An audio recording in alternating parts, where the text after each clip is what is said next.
नमस्कार, न्यूज अंक बिहार के प्राइम टाइम बुलेटिन में आपका स्वागत है। मैं हूं आपके साथ उम्मीद सोएबा। आइए करते हैं खबरों की शुरुआत। सबसे पहले नजर डालते हैं आज की हेडलाइंस पर।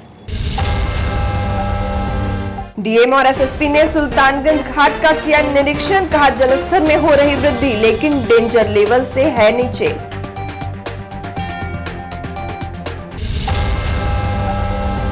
भागलपुर शहरी क्षेत्र में बनेंगे 3 टीओपी थाना, एसएसपी बोले आपराधिक घटनाओं में आएगी कमी।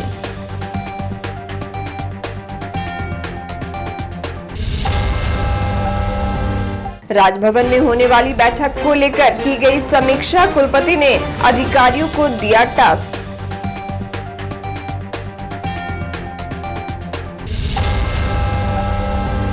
अपराध गोष्ठी के दौरान एसपी ने पढ़ाया बेस्ट पुलिसिंग का पाठ, उत्कृष्ट कार्य करने वालों को किया गया पुरस्कृत।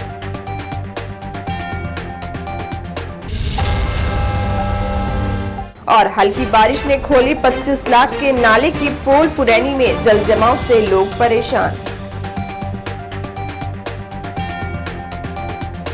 और अब समाचार विस्तार से। भागलपुर के सुल्तानगंज में श्रावणी मेला को लेकर श्रद्धालुओं की भीड़ लगातार उमड़ रही है। वही श्रद्धालुओं को मिलने वाली सुविधा एवं विधि व्यवस्था का जायजा लेने आज भागलपुर के जिलाधिकारी सुब्रत कुमार सेन एवं एसएसपी आनंद कुमार अधिकारियों के साथ सुल्तानगंज पहुंचे।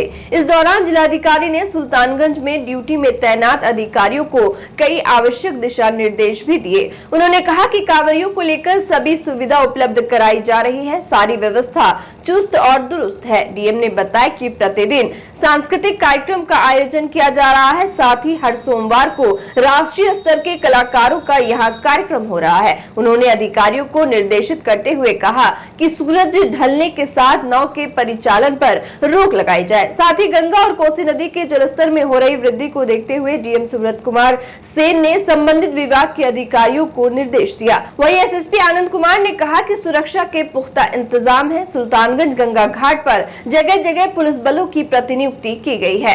अभी कल रात तक इवन सुबह तक भी 2 लाख क्यूसेक से ज्यादा डिस्चार्ज कोसी बराज से हो रहा था, घट करके 1,70,000 उससे नीचे आ गया है। कोसी अभी जो हम लोगों का वार्निंग लेवल है उस पर भी नहीं पहुंचा और उसके बाद जब ऊपर तब दिक्कत आती है। नदी में पानी बढ़ रहा है, जैसा मैंने आपको बताया कि कोसी में भी बढ़ रहा है, गंगा में भी पानी बढ़ रहा है, पानी बढ़ेगा फिर घटेगा भी उस हिसाब से। लेकिन कोसी में अच्छी बात यह है कि डिस्चार्ज जो नेपाल में बारिश हो सकता है फिर होना बंद हुआ होगा, तो डिस्चार्ज घटना शुरू हो गया, 2 लाख से नीचे आ गया।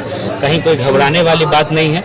24 घंटा अभियंता जो है वो जितने तटबंध है हम लोगों के कोसी गंगा में, मेनली तो नौगछिया अनुमंडल में सब लोग कैंप कर रहे हैं। एसडीओ ने भी कल विजिट किया था, सारे पदाधिकारी लगे हुए हैं। कहीं कोई खतरे की बात नहीं है। अभी डेंजर लेवल से 1 मीटर से ज़्यादा जो है दोनों नदी नीचे। देखिए अगले 5-6 दिनों बाद जो श्रावणी का जो बचा हुआ 15 दिन है वो स्टार्ट हो जाएगा और उसी की तैयारी का जायजा लेने के हम लोग आए और महत्वपूर्ण जितने घाट हैं और महत्वपूर्ण स्थल वहाँ पर बल और मजिस्ट्रेट की तैनाती है और आने वाले दिनों में बलों की संख्या में बढ़ोतरी की जाएगी क्योंकि सावन में उम्मीद है कि ज़्यादा संख्या में श्रद्धालु यहाँ पर जल लेने के लिए आएंगे। उसके हिसाब से हम लोग की तैयारी है और बाइक पेट्रोलिंग पार्टी भी लगातार गश्त कर रही है। हम लोग पूरी तरीके से इसको अच्छे से संपन्न कराने के लिए। भागलपुर जिले में अब तक 44 थाने हैं, लेकिन अब 3 टीओपी थाना पुलिस कप्तान आनंद कुमार के द्वारा चालू कराए जा रहे हैं। बताया गया कि लगभग 10 दिनों के भीतर ये तीनों टीओपी थाना का कार्य चालू हो जाएगा। पहला टीओपी शहर के मुख्य बाजार स्थित सुजागंज इलाके में होगा, जबकि दूसरा चंपानगर और तीसरा भीकनपुर इलाके में होगा, जिससे स्थानीय लोगों को मदद मिलेगी। साथ ही अपराधियों और असामाजिक तत्वों पर भी नजर बनी रहेगी। प्रत्येक टीओपी में इंस्पेक्टर या दरोगा रैंक के पदाधिकारी के अलावा 5 पुलिसकर्मी की प्रतिनियुक्ति की जाएगी। इसके अलावा 112 इमरजेंसी पुलिस बल का भी सहयोग रहेगा। इसको लेकर एसएसपी आनंद कुमार ने बताया कि पुलिस मुख्यालय के निर्देश पर शहर के अलग अलग जगहों पर अपराध नियंत्रण के लिए टीओपी थाने बनाए जाएंगे। उन्होंने कहा कि ये इलाके संवेदनशील है, जिसके मद्देनजर इसकी शुरुआत की जा रही है। इन इलाकों में लगातार आपराधिक गतिविधियों को देखते हुए ये फैसला लिया गया है। एसएसपी ने बताया कि तीनों टीओपी निर्माण को लेकर जमीन देख ली गई है, संभवतः 1 से 2 हफ्ते में इसकी शुरुआत हो जाएगी। देखिए शहर में 3 टीओपी है, चंपानगर, भीखनपुर और सुजागंज। यहाँ पे हम लोग अगले 1-2 सप्ताह के भीतर बलों का पदस्थापन करके उसको चालू किया जाएगा, जिससे कि उस जहाँ पर यह टीओपी अवस्थित है उसके आसपास के इलाकों में गश्ती होगी और इसके साथ ही साथ वहाँ पर होने वाली अपराध घटनाओं पर भी हम लोग नियंत्रण पा सकेंगे। आगामी 16 अगस्त को राजभवन में आयोजित होने वाली बैठक को लेकर तिलकामांझी भागलपुर विश्वविद्यालय प्रशासन ने तैयारी शुरू कर दी है। आज विश्वविद्यालय के सिंडिकेट हॉल में कुलपति प्रोफेसर जवाहरलाल की अध्यक्षता में समीक्षात्मक बैठक आयोजित की गई। बैठक में टीएमयू के प्रति कुलपति professor Ramesh Kumar, registrar doctor Girjesh Nandan Kumar सहित विश्वविद्यालय के कई अधिकारी, संकाय अध्यक्ष, विभिन्न कॉलेजों के प्रिंसिपल और प्रशाखा पदाधिकारी शामिल हुए। वही कार्यों की समीक्षा करते हुए कुलपति प्रोफेसर जवाहरलाल ने कुछ अधिकारियों को फटकार भी लगाई। कुलपति ने निर्देश दिया कि 15 अगस्त के पूर्व सभी कार्य अपडेट कर लिए जाएं। उन्होंने राजभवन में होने वाली बैठक को लेकर संबंधित अधिकारी और कर्मचारियों को भी कई दिशा निर्देश दिए। बताया गया कि बुधवार को राजभवन में आयोजित होने वाली बैठक के पूर्व भी टीएमयू में समीक्षा की जाएगी। वही तिलकामांझी भागलपुर विश्वविद्यालय के सिंडिकेट हॉल में आयोजित बैठक में कुलपति प्रोफेसर जवाहरलाल के तेवर काफी तल्ख दिखे। उन्होंने स्पष्ट कहा कि कार्य में कोताही और लापरवाही किसी भी कीमत पर बर्दाश्त नहीं की जाएगी। बुधवार को बांका जिले के शंभूगंज प्रखंड मुख्यालय के ई किसान भवन में पुलिस कप्तान डॉक्टर सत्य प्रकाश के नेतृत्व में मासिक अपराध गोष्ठी का आयोजन हुआ, जिसमें मुख्यालय डीएसपी मंगलेश कुमार, बेहलर के प्रेमचंद सिंह, एसडीपीओ विपिन बिहारी के अलावा जिले भर के पुलिस पदाधिकारी मौजूद रहे। इस दौरान पुलिस कप्तान डॉक्टर सत्य प्रकाश ने अपराध गोष्ठी पर चर्चा करते हुए कांडों के निष्पादन में तेजी लाने, फरारी अपराधियों और वारंटियों को गिरफ्तार करने के लिए निर्देश दिया। साथ ही अवैध बालू, शराब तस्करों पर नकेल कसने पर भी उन्होंने बल दिया। खासकर उन्होंने स्वतंत्रता दिवस पर सभी पुलिस पदाधिकारियों को चौकन्ना रहने को कहा। साथ ही पुलिस गश्ती के दौरान रोको टोको अभियान चलाने पर विशेष ध्यान देने की बात कही। वही जुलाई माह में उत्कृष्ट कार्य करने वाले पुलिस पदाधिकारी को उत्साहवर्धन करते हुए सम्मानित भी किया गया, जिसमें चांदन थाना के अवर निरीक्षक नसीम खान, धौरैया के अशोक कुमार, धनकुंड के मंटू कुमार, सुइया के मनीष कुमार, बांका के शंभू यादव, शंभूगंज के अपर थाना अध्यक्ष कुंदन कुमार सहित अन्य को सम्मानित किया गया। भागलपुर के जगदीशपुर प्रखंड अंतर्गत ग्राम पंचायत पुरैनी दक्षिणी मुस्लिम बहुल्य क्षेत्र है। इस गांव के पिछड़े रहने का कई कारण है। यहाँ बुनकरों और बीड़ी तैयार करने वालों के काम भी दिन व दिन ठप होते जा रहे हैं, जबकि रोजगार का कोई दूसरा साधन भी नहीं है। आजादी के बाद से लेकर अब तक पुरैनी के कई इलाके में सरकार के विकास की किरण अब तक नहीं पहुँच पाई है। कुछ जगहों पर नव निर्माण, नाला एवं सफाई के नाम पर 20 से 25 लाख रुपए का फंड कागज तक ही सीमित है। न इसकी जांच हुई और न ही विभागीय कार्रवाई की गई। वही 2 दिनों की हुई बारिश से खरादी मोहल्ले में कई घरों के अंदर 2 से 3 फीट पानी घुस गया है। इस जलजमाव का कारण है कि इस खरादी मोहल्ले से होकर 22 मोहल्ले की निकासी है, जो एकमात्र साधन है। इसको लेकर ग्रामीणों ने कहा कि चुनाव के समय में हर वादे किए जाते हैं, लेकिन उसके बाद जनप्रतिनिधि भूल जाते हैं। बताया गया कि यूको बैंक मुख्य मार्ग से होते हुए मोमिन टोला सड़क तक अतिक्रमणकारियों द्वारा नाले निकासी को बंद कर दुकान को किराए पर लगाकर अपने फायदे के चक्कर में पूरे पंचायत को नर्क में धकेल दिया गया है। और वक्त हो चला एक छोटे से ब्रेक का, मिलते हैं ब्रेक के बाद।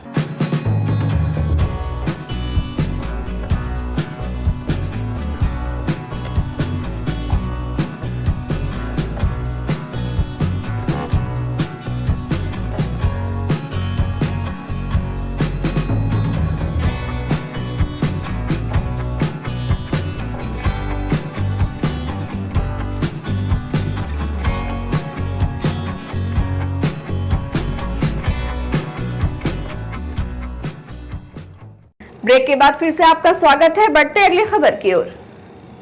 हाईकोर्ट के निर्देश के बाद एक बार फिर पूरे बिहार में जातिगत जनगणना की जा रही है। इसी कड़ी में भागलपुर के सुल्तानगंज प्रखंड में जातिगत जनगणना की प्रगति की समीक्षा करने जिलाधिकारी सुब्रत कुमार सेन, सदर अनुमंडल पदाधिकारी धनंजय कुमार के साथ सुल्तानगंज के नवनिर्मित नगर सरकार भवन पहुंचे, जहां उन्होंने जातिगत जनगणना कर रहे पर्यवेक्षकों से कार्य को लेकर जानकारी ली। साथ ही कई दिशा निर्देश पर्यवेक्षकों को दिए। इस दौरान जिलाधिकारी ने बताया कि जातिगत जनगणना का कार्य काफी तेजी से चल रहा है। सर्वर डाउन होने के कारण कुछ परेशानी हो रही है, लेकिन अगले 2 से 3 दिनों में पूरे जिले में जातिगत जनगणना का कार्य पूरा हो जाएगा। समीक्षा के दौरान नगर परिषद के कार्यपालक पदाधिकारी प्रफुल्ल कुमार यादव, वीडियो मनोज कुमार मुर्मू, अंचल अधिकारी अमित राज सहित बड़ी संख्या में पर्यवेक्षक और प्रगणक मौजूद थे। कि जो फील्ड स्तर पे जो डेटा कलेक्शन का काम है वो कंप्लीट हो गया है, डेटा एंट्री का काम हो रहा है, तो उसमें सर्वर की समस्या राज्य स्तर पर है, क्योंकि अचानक से बिना टेस्टिंग के जो है वो हम लोग काम अचानक से, जैसा आप लोग जानते हैं ऑनरेबल हाई कोर्ट का इस पर रोक हटा तो फिर काम शुरू हुआ है। तो टीम पटना से भी लगी हुई है, लगातार उसमें सुधार भी हो रहा है और डेटा एंट्री का काम अभी मैंने देखा भी नगर परिषद में, अब आज सुबह से स्मूथ हो गया है और जो थोड़ी बहुत समस्या आ रही है तो उसको हेडक्वार्टर लेवल से दूर भी किया जा रहा है। हमको लग रहा है कल तक मैक्सिमम परसों तक जो है एंट्री का काम खत्म हो जाएगा। इसके बाद सुपरवाइज़र को वेरिफिकेशन करना है, चार्ज ऑफिसर एसडीएम और डीएम के लेवल से अप्रूवल होना है, तो वो आगे आने वाले समय में हो जाएगा। पिछले दिनों भागलपुर जिला विधिक संघ के प्रशाल में अध्यक्ष जयकरण गुप्ता की अध्यक्षता में बैठक हुई थी, जिसमें प्रथम श्रेणी के एक जुडिशियल मजिस्ट्रेट के विरुद्ध 92 अधिवक्ताओं के द्वारा दिए गए आवेदन पर विचार विमर्श किया गया था। तब निर्णय लिया गया था कि इस कोर्ट में अधिवक्ता तब तक कार्य नहीं करेंगे जब तक न्यायिक मजिस्ट्रेट का स्थानांतरण नहीं हो जाता है। वही आज फिर पुनर्विचार के लिए जिला विधिक संघ के महासचिव विमल कुमार के द्वारा बैठक बुलाई गई, जिसमें महासचिव ने जानकारी दी कि जिला एवं सत्र न्यायाधीश ने संघ को आश्वासन दिया है कि आगे ऐसी गलती मजिस्ट्रेट नहीं करेंगे। इसी बात की जानकारी महासचिव ने आज जिला विधिक संघ के बैठक में अधिवक्ताओं को दिया, लेकिन संघ के पदाधिकारियों के द्वारा कही गई बात का कुछ अधिवक्ताओं ने विरोध कर दिया, जिस कारण माहौल गर्मा गया। विरोध कर रहे अधिवक्ताओं का कहना था कि जिला एवं सत्र न्यायाधीश लिखित आदेश संघ को दें। कुछ लोग विरोध कर रहे थे, नहीं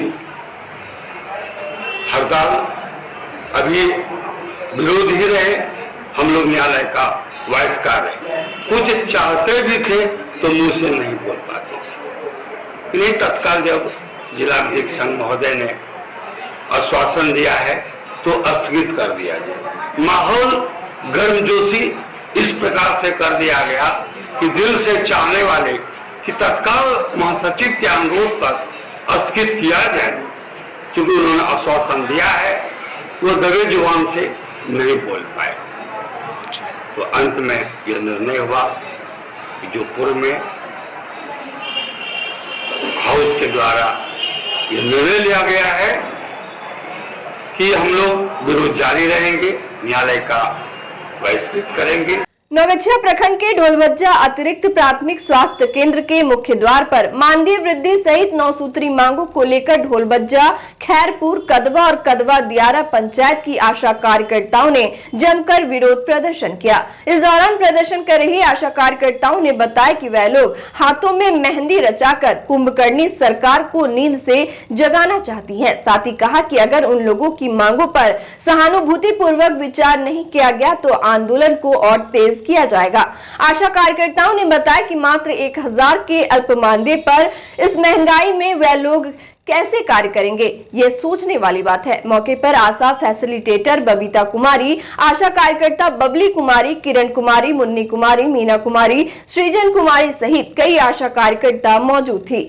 अगस्त क्रांति दिवस के अवसर पर कांग्रेस पार्टी की ओर से भागलपुर में स्थित शहीद भगत सिंह की प्रतिमा पर पुष्प अर्पित कर शहीद भगत सिंह को श्रद्धांजलि दी गई। साथ ही कांग्रेस कार्यकर्ताओं के द्वारा आगमपुर चौक पर कैंडल जलाकर शहीद भगत सिंह अमर रहे के नारे लगाए गए। इस दौरान अंग्रेजों से लड़ाई के दौरान शहीदों के द्वारा दिए गए देश के बलिदान को याद किया गया। आंदोलन के आज 21वां वर्ष पूरा हुआ है।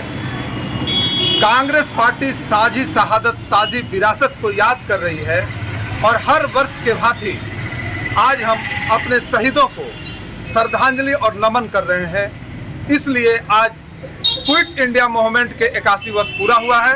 तमाम कांग्रेस जनों को इसका मुबारकबाद और भारतवासियों को मुबारकबाद देते हैं। और अंत में चलते चलते फिर से नजर डालते हैं आज की हेडलाइंस पर।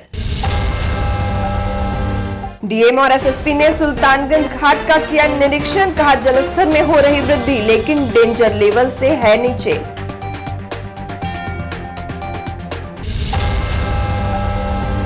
भागलपुर शहरी क्षेत्र में बनेंगे 3 टीओपी थाना, एसएसपी बोले आपराधिक घटनाओं में आएगी कमी।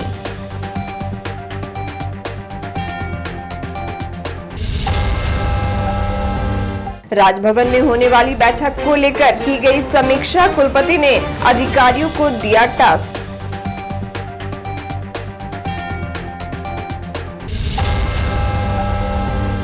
अपराध गोष्ठी के दौरान एसपी ने पढ़ाया बेस्ट पुलिसिंग का पाठ, उत्कृष्ट कार्य करने वालों को किया गया पुरस्कृत।